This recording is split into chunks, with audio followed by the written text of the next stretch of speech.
그리스도인들이 되기 위해서 반드시 알아야 될 가장 중요한 성경적 기초 네 가지 진리를 말씀드릴 텐데, 오늘은 첫째로 faith, 믿음이라는 주제에 대해서 생각을 해 보려고 합니다. 사도행전 16장 16절부터 24절에 보면 바울과 실라가 귀신 들려 점치는 여종 하나를 구원했습니다. 그래서 이 점치는 여자를 통하여 돈을 벌던 자들이 돈 벌 희망이 끊어진 것으로 생각하고 바울과 실라를 잡아서 로마 관원들에게 넘겨버렸습니다. 그래서 로마 관원들은 바울과 실라를 무섭게 고문하고 손과 발에는 튼튼한 착고를 채워서 감옥에 집어넣어 버리므로 바울과 실라는 절대 절망의 순간에 빠지고 말았습니다. 그러나 사도행전 16장 25절에 보면 한밤중에 바울과 실라가 기도하고 하나님을 찬송하며 죄수들이 듣더라고 하였습니다. 이 당시 죄수들은 저주와 절망의 한숨소리가 아닌 하나님을 찬미하는 소리가 들려오므로 놀랐을 것이라고 생각을 할 수가 있습니다. 그런데 사도행전 16장 26절에 보면 이에 갑자기 큰 지진이 일어나서 옥토가 움직이고 문이 곧 다 열리며 모든 사람의 매인 것이 다 벗어진지라고 상황 설명이 나와 있습니다. 이 당시 죄수가 탈옥을 하면 간수가 죄수의 남은 형기를 채워야 했었습니다. 탈옥한 죄수들 가운데 틀림없이 사형 선고를 받은 죄수들도 있었을 것이라고 생각이 되어집니다. 그래서 그 간수는 칼을 빼서 자결을 시도했습니다. 그 순간 바울 선생께서 내 몸을 상하게 하지 말라, 우리가 모두 여기 있다라고 하였습니다. 이 간수는 자기는 이 절망의 감옥 속에서 기적의 중심에 있는 것을 깨닫고 감동을 받았습니다. 사도행전 16장 29절로 30절에 보면 간수가 등불을 달라고 하며 뛰어들어가 무서워 떨며 바울과 실라 앞에 엎드리고 그들을 데리고 나아가 이르되 선생들이여 내가 어떻게 하여야 구원을 받으리까? 라고 물었습니다. 이 간수는 죄수들이 다 탈옥했을 것이라고 생각을 하고 자결을 하려 했습니다. 그러나 바울과 실라가 제자리에 있으므로 만사가 잘 되어 있는 것을 보고 감동을 받았습니다. 그래서 이 간수는 바울과 실라에게 내가 구원을 받기 위해서 어떻게 해야 합니까? 당신이 시키는 것은 다 하겠습니다라고 결심한 것 같습니다. 사랑하는 성도 여러분, 내가 구원받기 위해서는 어떻게 해야 됩니까? 내가 죽을 때 내 죄가 용서받고 예수님과 더불어 영생을 누릴 수 있다는 약속을 자신할 수 있습니까? 이 질문이 우리 인생에 있어서 가장 중요한 질문입니다. 오래전에 그 유명한 바바라 월터스라고 하는 여자 앵커가 새 창녀와 인터뷰하는 장면을 직접 신청한 적이 있습니다. 바바라 월터스가 새 창녀에게 당신들이 제일 무서워하는 것이 무엇이냐고 물었습니다. 그때 두 사람은 에이즈라고 답변을 했습니다. 그러나 세 번째 여자는 죽음인데 내 영혼이 구원받지 못하면 어떻게 하느냐입니다 라고 하였습니다. 여러분이 길 가는 사람을 붙잡고 내가 구원받기 위해서 어떻게 해야 됩니까? 라는 질문을 하면 착하고 선한 삶을 사시오 라고 할 것입니다. 또 어떤 사람은 죽고 나면 아무것도 모르니 그런 거 걱정할 거 없어요 라고 할 것입니다. 그러나 여러분이 각 교회에 가든지 어디에 가시든지 교회 안에서 이 질문을 하면 여러 가지 답변을 얻을 것입니다. 교회에 적을 올리십시오. 회개했다는 기도를 하십시오. 세례를 받으십시오. 유아 세례를 받았으니 염려하지 마세요 라고 하는 말을 듣습니다. 그러나 우리들은 실제로 어떻게 구원받는가에 대해서 잘 모릅니다. 무엇이 사람들을 그리스도인을 만드는지 잘 모릅니다. 전 오늘부터 여러분 모두가 믿음과 회개와 고백 그리고 세례, 이 네 가지 진리를 완벽하게 이해하시고 또한 이 진리를 다른 사람에게도 효과적으로 전하시는 우리 성도님들이 되시기를 주님의 이름으로 축원합니다. 저는 오늘 설교 본론의 첫째로 사도 바울이 빌립보 감옥의 간수의 질문에 답한 응답을 생각을 해보겠습니다. 빌립보 감옥의 간수는 내가 어떻게 해야 구원을 받을 수 있습니까? 라고 물었습니다.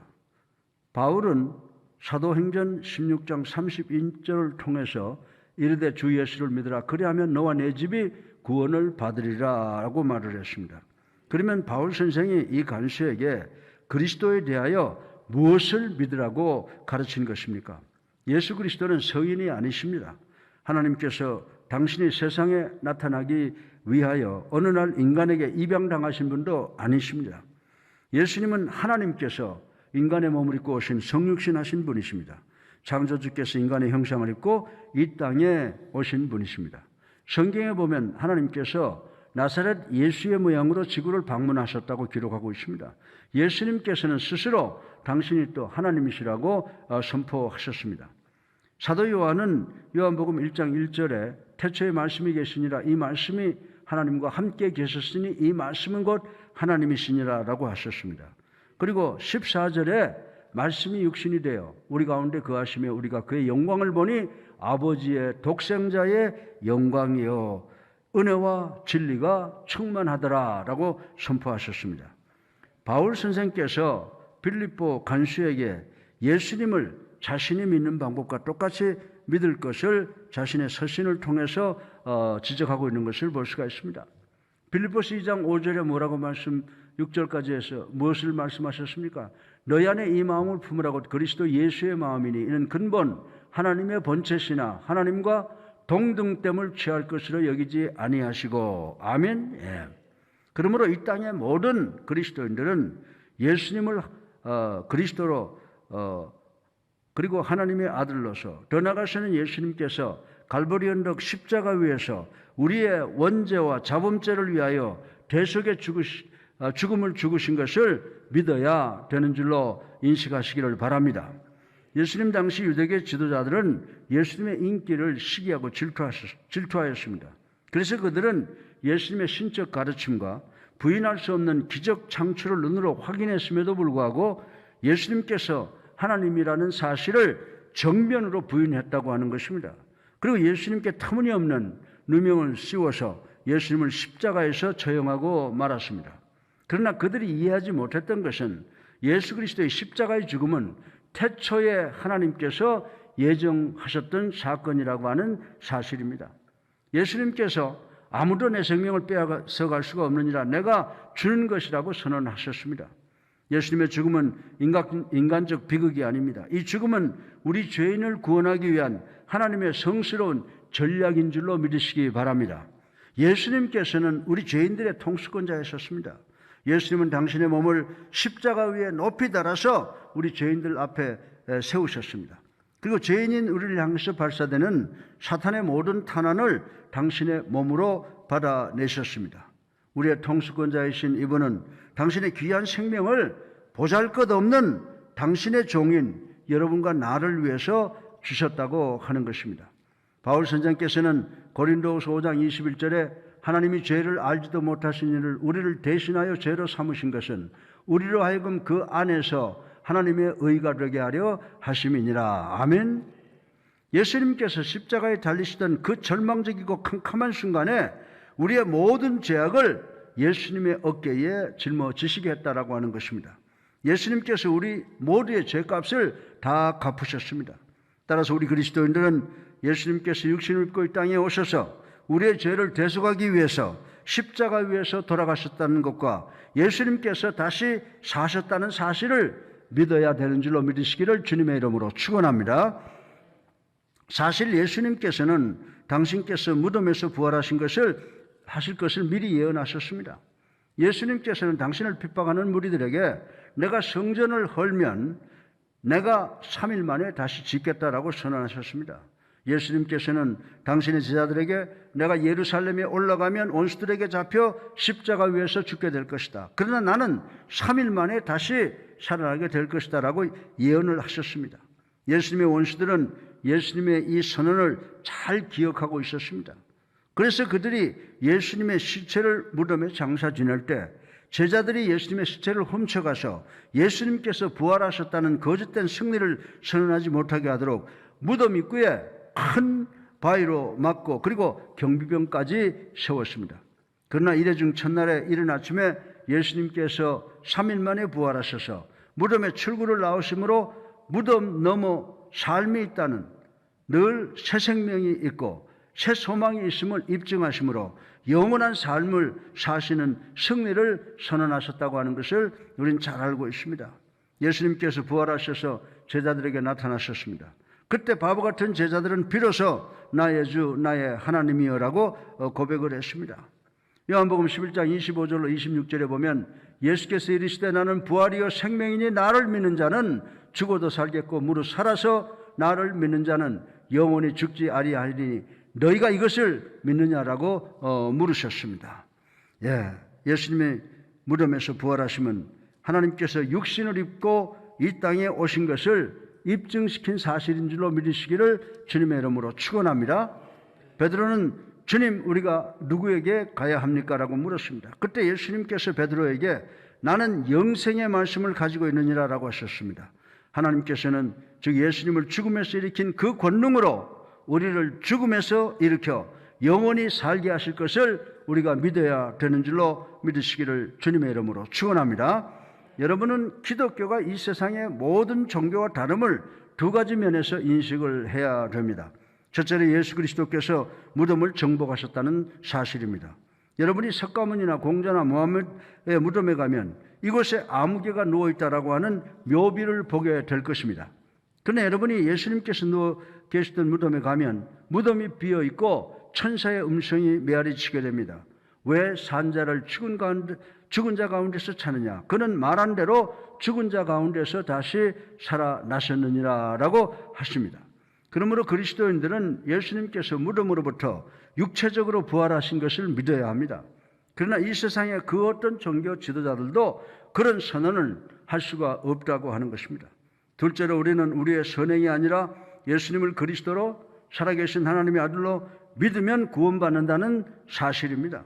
세상 종교는 당신의 신이 세운 도덕과 윤리 기준을 지켜 합격하면 신이 기뻐서 당신을 구원해 줄 것이요 라고 선언을 합니다. 그러나 기독교는 도덕과 윤리 체계를 믿는 종교가 아닙니다. 기독교는 개인을 예배하는 것입니다. 예수님께서는 내가 너에게 가르친 대로 행하면 구원하겠다라고 하시지 않으셨습니다. 에베소서 2장 8절로 9절에 보게 되면 너희는 그 은혜에 의하여 믿음으로 말미암아 구원을 받았으니 이것은 너희에게서 난 것이 아니요 하나님의 선물이라 행위에서 난 것이 아니니 이는 누구든지 자랑하지 못하게 함이라 라고 말씀하셨습니다. 예수님께서 우리에게 요구하시는 것은 오직 내 자신을 의지하지 말고 나를 믿고 의지하라고 명령하시는 줄로 믿으시기 바랍니다. 우리는 불순종한 죄로 인해서 다 죽은 자들입니다. 우리는 변명할 수가 없습니다. 우리는 하나님과 절충할 수가 없습니다. 우리는 하나님께서 우리가 의롭고 선한 삶을 살 테니까 우리를 구하여 주시옵소서라고 제안할 수가 없습니다. 우리 주님 앞에서 주님의 은혜를 구할 수밖에 없습니다. 예수님께서 Freely by my grace I forgive you 라고 하셨습니다. 내 은혜로 말미암아 너희 죄를 용서하노라. 우리가 이 말씀을 이해하고 이 말씀을 믿게 될 때 우리는 감사한 마음으로 예수님의 신실하고 충직한 종이 될 수 있는 줄로 믿으시기를 주님의 이름으로 축원합니다.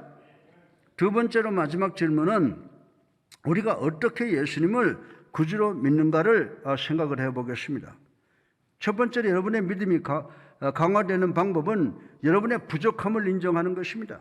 저는 믿음을 방해하는 가장 중요한 요인은 믿을 만한 증거가 부족한 것이 아니라 인간의 교만이라고 여러분들에게 말씀을 드릴 수가 있습니다. 우리는 우리의 긍지를 지나치게 내세웁니다.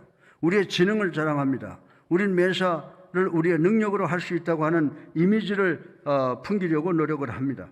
그러나 예수 그리스도를 믿는 믿음은 겸손을 요구하는 줄로 믿으시기 바랍니다. 사랑하는 성도 여러분, 여러분이 겸손해지기는 대단히 어렵습니다. 그래서 현대인들이 예수 믿기를 원치 않는 것이라고 저는 생각을 합니다. 우리 주변에 나는 성공한 사업가입니다. 나는 의사입니다. 나는 정치가입니다. 사람들이 나를 존경합니다. 혹은 나는 인기 연예인입니다. 프로팀의 유명한 운동선수입니다. 아이들과 주변 사람들이 나를 좋아하고 존경합니다 라고 합니다. 그러나 이런 분들이, 이런 스타들이 교만하지 않고 교회 앞에 나와서 세례받는다고 하는 것은 대단한 겸손이라고 저는 생각을 합니다. 잠언 21장 29절에 악인은 자기의 얼굴을 굳게 하나 정직한 자는 자기의 행위를 삼가느니라 라고 했습니다. 저는 여러분 모두가 여러분이 누군가 자신에 대하여 깊이 생각해 보라고, 그리고 여러분의 부족함을 깊이 생각해 보라고 권면하고 싶습니다. 여러분 모두는 여러분은 모든 해답을 갖고 있지는 않습니다. 여러분은 여러분 과거의 죄를 다 지울 수가 없습니다. 여러분은 여러분 스스로가 여러분의 죽음을 정복할 수가 없습니다. 여러분도 이 세상의 모든 사람과 같이 문제도 있고 필요도 있다고 하는 것입니다. 만약에 여러분이 예수님을 그리스도로 살아계신 하나님의 아들이라는 믿음을 인정하지 못하고 받아들이지 못했습니까? 그러면 여러분은 예수님은 구세주이시고 여러분은 그분의 종이라는 사실을 인정하고 믿어야 된다라고 하는 것입니다. 빌립보 간수는 바울과 실라를 때리고 감옥에 쳐넣었습니다. 그리고 자기가 이 죄인들을 주관한다고 믿었습니다. 그러나 지진이 난 후에 간수는 겸손해졌습니다. 죄수인 바울과 실라 발 앞에 무릎을 꿇었습니다. 사랑하는 성도 여러분, 여러분이 하나님께 지금 겸손히 여러분의 필요를 고백하지 아니하면 하나님께서 여러분이 겸손해지는 방법을 직접 제시해 주실는지도 모릅니다. 하나님께서 잘 나가는 여러분의 직장과 사업에 어려움을 주실지 모릅니다. 여러분과 가족과 자녀들에게 건강에 어려움을 주실지 모릅니다. 사회적으로도 문제를 주실지도 모릅니다. 그러나 언젠가는 이 세상의 모든 무릎이 무릎을 꿇게 될 것입니다. 그래서 믿음을 갖기 위해서 첫째로 여러분은 예수님을 여러분의 구주로 살아계신 하나님의 아들로 믿어야 되는 줄로 믿으시기를 주님의 이름으로 축원합니다. 둘째로 여러분의 부족함을 인정하고 받아들이고 의식적으로 밝은 빛을 비추는 것으로 나가야 된다라고 하는 것입니다. 빌립보 간수는 바울과 실라를 자기 집에 초빙해놓고 그들을 통하여 예수님이 누구신가에 대하여 들었습니다. 이들은 자기 자신들을 배움의 기회로 인도했습니다. 로마서 10장 17절에 보게 되면 그러므로 믿음은 들음에서 나며 들음은 그리스도의 말씀으로 말미암았느니라 라고 하셨습니다. 사람들이 믿지 못하는 이유 중에 하나는 저들이 증거를 객관적으로 검증해 보지 않았기 때문입니다.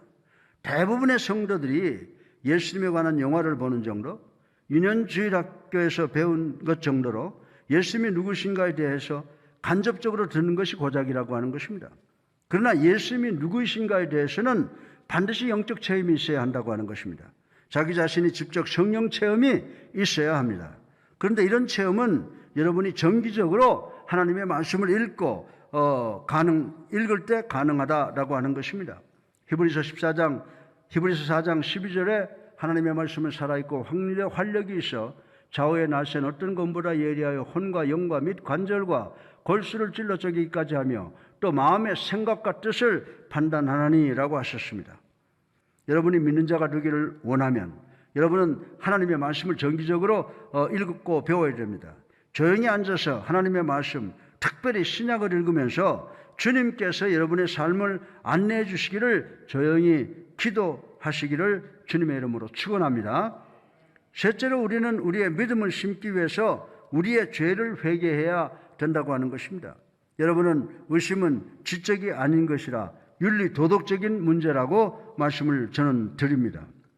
에베소서 4장 17절에 보면요, 그러므로 내가 이것을 말하며 주 안에서 증거하노니 이제부터 너희는 이방인이 그 마음에 허망한 것으로 행함같이 행하지 말라라고 말씀을 했습니다.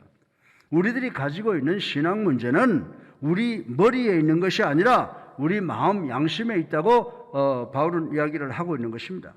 우리 모두 똑같은 사실을 직면하고 있습니다. 제 주변에 저보다 더 머리가 좋은 분들이 하나님을 잘 믿는 사람들이 있고 저보다 머리가 훨씬 좋은 사람이 믿지 않는 사람들도 많이 있습니다.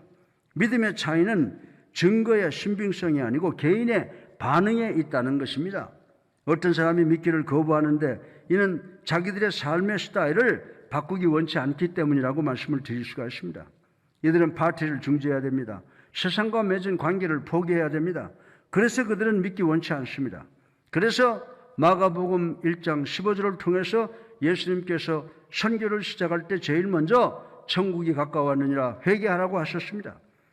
회개는 믿음을 갖기 위해서 선행되어야 하는 필요 불가결의 요소라고 성경은 지적을 하고 있습니다.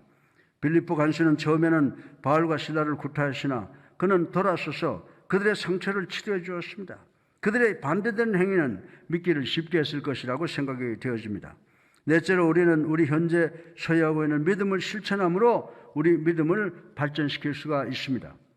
예수님께서 믿음에 대해서 말씀하실 때 믿음이 적은 자여 너희가 겨자씨만한 믿음만 있더라도 산을 명하여 여기에서 저기로 옮겨라 할지라도 될 것이다 라고 말씀을 하셨습니다. 사랑하는 예수님께 성도 여러분, 우리의 믿음이라는 것은 완전한 것만이 아닙니다. 그렇다고 작은 것은 불완전한 것이 아닙니다. 믿음의 결정은 완전한 것과 작은 것이 서로 종합되어서 나타나는 것이라고 하는 것입니다. 나는 믿음이 적다, 나는 의심한다고 합니다.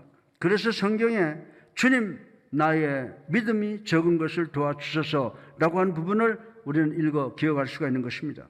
제자들은 예수님께 우리의 믿음을 강하게 해주소서라고 애원했습니다. 고린도후서 10장 15절에 보면요, 우리는 남의 수고를 가지고 분수 이상의 자랑을 하는 것이 아니라 오직 너희 믿음이 자랄 수 우리의 규범을 따라 너희 가운데서 더욱 풍성해지기를 바라노라 라고 말씀을 하고 있습니다.